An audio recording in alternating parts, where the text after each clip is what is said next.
नमस्कार, आप देख रहे हैं न्यूज नेशन डिजिटल और मैं हूं आपके साथ सचिन दुबे। नमस्कार, मैं हूं आपके साथ रोमिता तिवारी और आज हम बात करने वाले हैं बांग्लादेश को लेकर। देखिए, दो महत्वपूर्ण सवाल इस वक्त बांग्लादेश में बढ़ती हिंसा को देखते हुए बने हुए हैं और दूसरा सवाल बना हुआ है शेख हसीना को लेकर कि आखिर शेख हसीना भारत में कब तक रुकने वाली हैं? क्या भारत उनकी स्थायी मंजिल हो चुकी है या फिर आगे किसी और देश में वो राजनीतिक शरण लेंगी? लेकिन सबसे महत्वपूर्ण सवाल सचिन हम्म। ये बना हुआ है कि हम्म। मोहम्मद यूनुस जिन्होंने अंतरिम सरकार की कमान संभाल ली है। इसके साथ-साथ जो 16 सदस्यीय कैबिनेट होने वाला है उसमें से 13 सदस्यों ने शपथ ले ली है और हम्म। वो 2 नाम भी शामिल किए गए हैं जो कि इस पूरे आंदोलन की आप समझिए कि रूपरेखा तैयार जिन्होंने की। देखिए, ये तो पहले ही अंदेशा मिल चुका था। तस्वीर जो है क्लियर हो चुकी थी कि अब बांग्लादेश की तस्वीर क्या होने वाली है, उसका भविष्य क्या होने वाला है। हुँ, आप खुद सोचिए ना कि जो बीपीएन की अध्यक्ष थे उनको रिहा कर दिया गया और जो तमाम आरोपी थे जो हुँ, इस हिंसा में शामिल थे, जिन्हें गिरफ्तार किया गया था, उन्हें छोड़ दिया गया। तो अब हुँ, सोचिए कि जहाँ पर जो आरोपी हैं, जो उपद्रवी हैं, अगर उन्हें रिहा कर दिया गया तो वहाँ का माहौल कैसा होगा? अब बात करते हैं आने वाले वक़्त में संबंध भारत और बांग्लादेश के कैसे होने वाले हैं। तो यूनुस खान की तरफ से कई सारे ऐसे स्टेटमेंट हैं जो दिए गए, जिसकी वजह से अब ये लग रहा है कि आने वाले वक्त में जो घनिष्ठ संबंध पहले थे भारत और बांग्लादेश के बीच में, सिर्फ इसलिए क्योंकि वहां पर शेख हसीना थी, हुँ, लेकिन अब यूनुस के आने के बाद अब लग रहा है कि वो टकराव की जो स्थिति है भारत और बांग्लादेश के बीच में, वो शायद बढ़ सकती है। क्योंकि अभी जब मेरे ख्याल से कल ही जब अंतरिम सरकार के मुखिया बने यूनुस खान, तो पीएम नरेंद्र मोदी ने उन्हें बधाई भी दी हुँ। और उन्होंने खास तौर पर ये मेंशन भी किया कि जो हिंदू हैं वहां पर उन्हें कृपया सुरक्षित रखें, उनके लिए विशेष तौर पर ध्यान भी दें। लेकिन अब उसके बावजूद अगर यूनुस खान ऐसा बयान देते तो ऑब्वियस सी बात है कि आने वाले वक्त में हो सकता है कि वो टकराव और भी बढ़ सकता है। हुँ। और देखिए अगर आप शेख हसीना की बात करें तो क्योंकि उनके पिता से भी भारत के संबंध अच्छे रहे हैं, बांग्लादेश की आज़ादी में भारत की एक हुँ। बड़ी भूमिका रही है, तो ये संबंध बेहद पुराने हैं और शायद उन्हीं संबंधों को आगे बढ़ाते हुए शेख हसीना ने भारत को हर समय तरजीह दी हो। चाहे वो तीस्ता नदी का वो समझौता हुँ। हो जिसका ज़िक्र हम कई डिजिटल लाइव्स में कर चुके हैं। लेकिन महत्वपूर्ण बात ये है कि इस वक़्त बांग्लादेश में जिस तरह की राजनीतिक अस्थिरता है, जिस तरीके से वहाँ पर हिंसा हो रही है, वहाँ की ये सारी चुनौतियों से पार पाना और अब दूसरे देशों से जो संबंध कायम करने हैं, उसको लेकर कितनी बड़ी चुनौती मोहम्मद यूनुस के सामने है, ये समझना होगा। हमारे साथ हमारे सहयोगी रोहन भी हमें जॉइन कर रहे हैं, जो बहुत पैनी नज़र इस पूरे मामले पर विदेश रखे मामलों के हुए हैं। जानकार हैं। पूरे मामले पर नज़र रखे हुए हैं। तो आज ये समझेंगे हम रोहन कि जो हालात इस वक़्त बांग्लादेश में हैं और जिस तरीके से अंतरिम सरकार का वहाँ पर गठन हुआ है, उसका असर आप भारत पर किस तरीके से देख रहे हैं? देखिए रोमिता, मोहम्मद यूनिस ने वहाँ की अंतरिम सरकार के प्रमुख के रूप में कार्यभार संभाल लिया है। कल ही पीएम मोदी ने उन्हें बधाई भी दी और कार्यभार संभालते ही मोहम्मद यूनिस का जो भारत के प्रति पहला रिएक्शन सामने आया है, हुँ, उन्होंने साफ साफ शब्दों में यही कहा है कि शेख हसीना एक तरह से हमारी विरोधी रही हैं हुँ। और भारत उनको पनाह दे रहा है, जिसके आने वाले समय में कॉन्सिक्वेंसेस फेस करने पड़ सकते हैं। हुँ। दूसरी तरफ बांग्लादेश की पूर्व पीएम जो हाल ही में रिहा हुई है, खालिदा जिया, उन्होंने भी सेम इसी बात को रिपीट किया है। उन्होंने भी कहा है कि आप बांग्लादेश विरोधी जो है, उन्होंने शेख हसीना को बांग्लादेश विरोधी कहकर कहा है कि भारत उन्हें पनाह क्यों दे रहा है, देश में अभी तक क्यों रखा हुआ है ना, शेख हसीना को। तो इसके कॉन्सिक्वेंसेस फेस करने पड़ सकते हैं भारत को, उन्होंने हुँ, ऐसा कहा है। अगर ये लेकिन तेवर हैं, जी। अगर ये हुँ, तेवर बांग्लादेश के हैं, तो उन्हें ये समझना होगा कि भारत कहाँ पर स्टैंड करता है। हुँ, हमारी बदौलत ही वो आज जी आज़ाद जी है, हमारी बदौलत ही आज वो इतना खुलकर बोल जी पा रहे हैं। लेकिन अगर वो ये बोल रहे हैं, जी इसका मतलब है कि उन्हें किसी न किसी का सपोर्ट है, जिसकी वजह से वो ऐसे स्टेटमेंट दे रहे हैं। बिल्कुल सपोर्ट है, बिल्कुल सपोर्ट है। और क्यों उछल रहे हैं हुँ। इतना, वो साफ ज़ाहिर है। हुँ। चीन, पाकिस्तान, अमेरिका तीनों के दम पर उछल रहे हैं, लेकिन उन्हें ये नहीं पता है कि तीनों उन्हें यूज़ करके किस तरफ फेंकने वाले हैं, है ना? हुँ, और आज बांग्लादेश अगर भारत के साथ रिश्ते अपने खराब करता है, हुँ। तो कल को वहाँ रोशनी भी नहीं होगी, ना बिजली मिलेगी उन्हें, ना खाने को कुछ मिल सकता है। हुँ। हालात ऐसी है।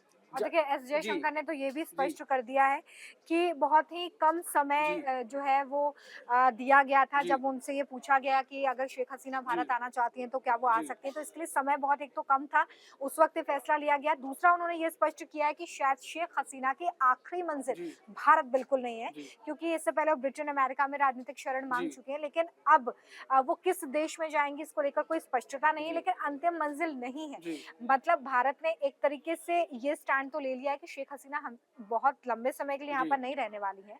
लेकिन लेकिन ये कब तक रहेंगी, ये उन पर ही ये फैसला लेकिन निर्भर जिस करता बात है। का ज़िक्र जी, आपने किया कि एक तरीके से भारत बांग्लादेश से जी, दुश्मनी मोल ले जी, रहा है।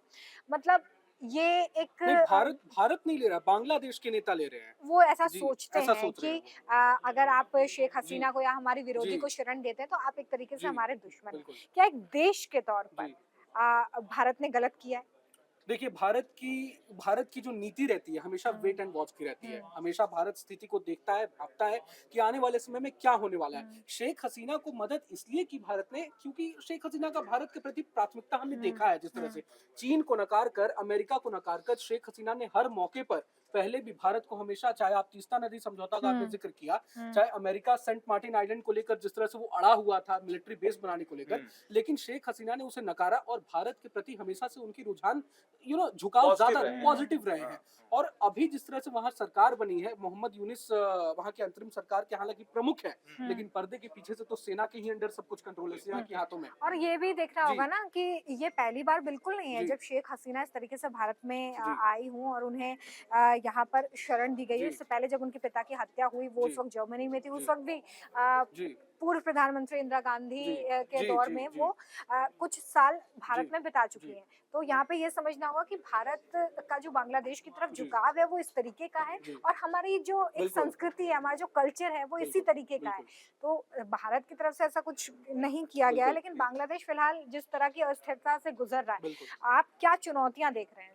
बांग्लादेश में अस्थिरता इसलिए पैदा हुई है ना, क्योंकि वहां पर पहले तो शेख हसीना की सरकार जो थी, हुँ, वो कहीं ना कहीं भारत के प्रति उनका झुकाव ज्यादा था, इसलिए इंडिया से सपोर्ट भी उस तरह मिलता था। हुँ, लेकिन अभी जो नई सरकार वहां बनी है, उनका कट्टरपंथ की तरफ ज्यादा झुकाव है ना। आप देख लीजिए, अंतरिम सरकार में 16 लोग की वो सदस्य हैं, जिनमें जिनमें 2-3 सदस्य तो वो भी हैं जो सरकार विरोधी आंदोलन में छात्र छात्र वो भी उसमें शामिल है, जिनका जमाते इस्लामी जो संगठन है हुँ, बांग्लादेश की, हुँ, जिसका पाकिस्तान की तरफ ज्यादा झुकाव रहता है, उससे हुँ, कहीं ना कहीं उनका ज्यादा कनेक्शंस है। तो अभी जो नई सरकार बनी है बांग्लादेश की, वो कहीं ना कहीं वो भारत विरोधी छवि वाली सरकार है। हुँ, पाकिस्तान के साथ ज्यादा उनका अटैचमेंट है, चीन हुँ, की तरफ ज्यादा झुकाव है उनका। हुँ, तो ये एक टेंशन की बात है। हुँ, लेकिन भारत की, वही मैंने कहा, वेट एंड वॉच की रणनीति है। अब शेख हसीना पर सवाल उठ रहे थे, कहा जा रहा था कि लंदन जाएंगी, हालांकि ब्रिटेन से उन्हें परमिशन मिला नहीं, वीजा अभी मिला नहीं उन्हें, अमेरिका ने भी वीजा नहीं दिया। हुँ, कल मैं उनके बेटे को सुन रहा था, उनके बेटे ने बोला कि बांग्लादेश में एक बार चुनाव हो जाए, मामला स्थिर हो जाए, सब कुछ सामान्य हो जाए, उसके बाद मेरी माँ वापस बांग्लादेश जा सकती है। हुँ, तो पर ये बड़ा, उन्होंने ये इससे पहले ये भी स्टेटमेंट दिया था जी, कि मेरी माँ अब राजनीति में नहीं नहीं आएंगी। लौटेगी। जी, हुँ, राजनीति में जाहिर जाहिर सी बात है कि उनकी एज भी हो गई है अब, हुँ, तो राजनीति वाली बात तो सही भी देखिए है। जो हाँ, स्थिति थी वहाँ जी, पर, जी, जो तस्वीरें जी, सामने आई थी कि उनके वस्त्र को लेकर, वहाँ के सामानों को लेकर हुँ, जिन लोगों ने प्रधानमंत्री आवास में जो ईंट विरोध पाटना प्रदर्शन चाहिए। किया, जी, वो बर्बर नहीं तो और क्या है, उसे जी, बर्बर ही कहेंगे क्योंकि जी, अगर वहाँ पर सही समय से पहले अगर वो नहीं जी, भागती या फिर वो वहाँ से नहीं निकलती, तो हालात बहुत बिगड़ जाते क्योंकि देखिए भीड़ का कोई चेहरा होता नहीं है। भीड़ के पीछे कौन-कौन लोग शामिल होते हैं, आप किसी को भी लेकर कार्रवाई नहीं कर सकते। लेकिन खैर वो वहाँ से भागी या फिर वो वहाँ से निकली, लेकिन अब हालात देखना होगा कि कितने दिनों में, कितने महीनों में, कितने सालों में वहाँ पर सुधरते हैं क्योंकि बांग्लादेश बदल बिल्कुल, चुका था, बिल्कुल, बहुत बिल्कुल, आगे बढ़ रहा था। बिल्कुल, इकोनॉमिक की अगर हम बात करें तो जो पहले वहाँ पर भी हालात बहुत खराब थे बिल्कुल, एक वक़्त 2006 में। के हाँ, बाद ये हालात जो है वो सुधरे जब बिल्कुल, शेख बिल्कुल। हसीना ने कमान संभाली। हुँ, और अब रोहन, सचिन और मेरा दोनों का ये बिल्कुल। सवाल है कि क्या ये इस बात पे अब डिपेंड करेगा शेख हसीना की शरण को लेकर कि दूसरे जो देश है वो इस पूरे मामले को कैसे देखते हैं, तभी वो शरण दे पाएंगे। देखिए, ज़ाहिर-सी बात है, कल उनके बेटे ने कहा कि एक बार चुनाव वहाँ हो जाए। हुँ, अभी फ़िलहाल अंतरिम गवर्नमेंट वहाँ सरकार हुँ, बनी है, हुँ, लेकिन चुनाव को लेकर क्या होता है, अब कल खालिदा ज़िया के बेटे तारिक अहमद जो हैं, हुँ, उन्होंने भी कल बोला कि चुनाव जल्द से जल्द करवाया जाए बांग्लादेश में, ताकि एक नई सरकार का गठन हो। हुँ, तो अब चुनाव कब होता है, इस पे डिपेंड करता है, तभी शेख हसीना का क्या रुख होगा, वो हम देख पाएँगे आने वाले समय में। अब दूसरे यूरोपियन देशों में, चाहे अमेरिका ने उन्हें वीज़ा तो दिया नहीं अभी हुँ, तक, हुँ, तो ज़ाहिर-सी बात है, कहीं न कहीं बांग्लादेश वापस लौट भी सकती हैं, हो सकता है। क्योंकि मुझे ऐसा भी लगता है, क्योंकि कि वहाँ की जो नई सरकार है, जो कट्टरपंथी सरकार जो कहा जा रहा है, उनका शेख हसीना से कोई पर्सनल दुश्मनी नहीं है उनकी। वो असल में उनका जो एजेंडा है, हुँ, वो पाकिस्तान और अमेरिका वाला जो एजेंडा है, वो उन पर काम कर रहे हैं। उन्हें ऐसा लग रहा है कि पाकिस्तान, चीन और अमेरिका आने वाले समय में भाई हमारा साथ देगा। हुँ, भारत तो हमारे लिए कुछ भी नहीं है, हुँ, भारत को नकार भी देंगे तो कोई फ़र्क नहीं हुँ। पड़ेगा। आप देख लीजिए, मालदीव में जब अभी हालात बिगड़े थे, मालदीव की सरकार ने भी यही सोचा था कि लेकिन भारत मौजू ने भारत फिर बाद में तारीफ़ भी की थी हाँ, हिंदुस्तान की। हाँ, हाँ, तो हुँ, बैकफुट पर वापस आ गए हुँ, तुरंत। हुँ, आप श्रीलंका में देख लीजिए, नेपाल में देख लीजिए, नेपाल में भी बहुत विरोध की सुरें हुँ, उठती रहती हैं हुँ, भारत के खिलाफ, है ना? हुँ, नई सरकार जो वहाँ पर हुँ, बनती है। तो लेकिन समझ में तुरंत आ जाता है उन्हें कि भारत के साथ रिश्ता बिगाड़ने का क्या आप असर विश्व होगा। पटल पे जी, देखिए भारत के हर एक्शन की जी, तारीफ होती जी, है, यहाँ पर जिस तरीके से डेमोक्रेसी है बिल्कुल। उसकी तारीफ होती है। और अगर बांग्लादेश के नेता या वहाँ की सरकार ऐसा सोचती है कि भारत से एक तरीके से हमारी दुश्मनी हो जाएगी, अगर भारत शरण दे रहा है तो उन्हें ये समझना पड़ेगा कि हाँ, हिंदुस्तान ऐसा ही है और हिंदुस्तानी ऐसे ही हैं। बिल्कुल। अभी आप देख लें फॉर एग्जांपल नई सरकार बनने के बाद और ये प्रोटेस्ट की वजह से जो एक्सपोर्ट इंपोर्ट रुके हुए हैं उससे हमारा कोई नुकसान नहीं हो रहा है, बांग्लादेश का ही उल्टा नुकसान हो रहा है। झारखंड से मैं पढ़ रहा था करीब 1400 मेगावाट की बिजली सप्लाई होती है उन्हें, है ना। यूपी से कई चीज कपड़े लत्ते से लेकर खाद्य पदार्थ जूता, जूता चूड़ी, तमाम ऐसे लेदर की हाँ, चीजें हाँ। तमाम एक्सपोर्ट्स होते हैं, एक्सपोर्ट किए जाते हैं वहां पर। हम्म, तो इससे नुकसान किसका हो रहा है? हम्म। बांग्लादेश का ही हो रहा है ना भाई। मामला स्थिर नहीं है, अस्थिरता पैदा हो जी, शायद अगर मैं गलत नहीं जी। हूँ रोहन, तो शेख हसीना ने इकोनॉमी को सुधारने के लिए सबसे बड़ा कदम जो उठाया था वो यही था कि उन्होंने एक्सपोर्ट इंपोर्ट पे जी, ध्यान जी, दिया था। भारत के साथ उन्होंने जी। अपनी जो बिजनेस है उसको बढ़ाया, जिसके बाद वहाँ पे बिल्कुल, इकोनॉमी सुधरी। बिल्कुल। इकोनॉमी सुधरी। तो शेख हसीना वो हैं जिन्होंने बांग्लादेश को बदला है, वहाँ की सूरत को बदला है, वहाँ के हालातों को बदला। लेकिन आज वो दौर देखिए जिसके पिता, जिसके परिवार ने बांग्लादेश को बनाने के लिए अपनी जान दे दी थी, आज उन्हीं की बेटी को वहाँ से भगाने में कुछ लोगों ने साथ दिया। सेना ने भी कहीं न कहीं एक हद तक बिल्कुल। उनका हाथ रहा है। हालाँकि देखना होगा आने वाले वक़्त में क्या होता है और भारत का अब अगला स्टैंड क्या होता है। न्यूज नेशन अब व्हाट्सएप पर खबरों के ताजा अपडेट के लिए न्यूज नेशन के इस क्यूआर कोड को स्कैन करें